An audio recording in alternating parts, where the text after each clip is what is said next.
தமிழிசை சவுந்தரராஜன் அவர்கள் வந்துட்டு விஜய் அவர்கள் தன்னுடைய கட்சியை கொண்டு வந்து பாஜகவோட ஒரு கூட்டணியில் இணைச்சார் அப்படின்னா அது அந்த கட்சிக்கு நல்லது.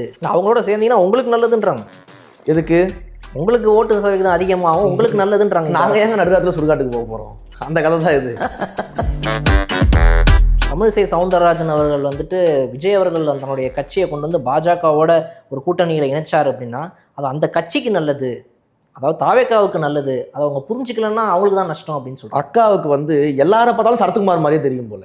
நடுராத்திரி தூங்கி எழுப்பி தன்னுடைய மனைவி எழுப்பி பாஜகவில் என்னை கூப்பிட்றாங்க, என்ன பண்ணுறது, எங்க கட்சியை கழிச்சிட்டு சேர்ந்துருங்க கூப்பிட்டாங்கன்னா அப்படின்னு அடுத்த நாள் காலையில் கட்சியை கழிச்சு கொண்டு போய் பாஜகவில் சேர்த்து எல்லாரையும் அப்படி நினச்சிக்கிட்டு இருக்காங்கன்னு நினைக்கிறேன். எல்லாரும் சரத்குமார் கிடையாது. அதே போல் திமுக ஒரு எண்ணம் எல்லாருமே வந்து கமலஹாசன் மாதிரி இருப்பாங்க. அதாவது ஊழலுக்கு எதிராக வந்து டிவியில் வந்து ரிமோட்டை தூக்கி போட்டு அடித்து உடைப்பார், கடைசியில் அதே திமுகலே போய் எம்பி ஆயிடுவாப்புல. இந்த மாதிரி இவங்க நினைக்கிறாங்க. ஆனால் நாங்கள் அப்படி கிடையாது, நாங்கள் மாற்று சக்தி கிடையாதுன்னு திரும்ப திரும்ப சொல்கிறோம். அதனால தான் முதன்மை சக்தின்னு சொல்கிறோம்.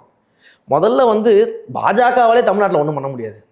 நீங்கள் தமிழ்நாட்டில் மலர போகிறதே கிடையாது, உங்கள் கூட சேர்ந்தவங்களும் மலர போகிறது கிடையாது. அவங்களோட சேர்ந்தீங்கன்னா உங்களுக்கு நல்லதுன்றாங்க. எதுக்கு? உங்களுக்கு ஓட்டு சதவீதம் அதிகமாகும், உங்களுக்கு நல்லதுன்றாங்க. நாங்கள் ஏங்க நடுராத்திரில சுடுகாட்டுக்கு போக போகிறோம்? அந்த கதை தான் இது. நாங்கள் ஏன் அங்கே போக போகிறோம்?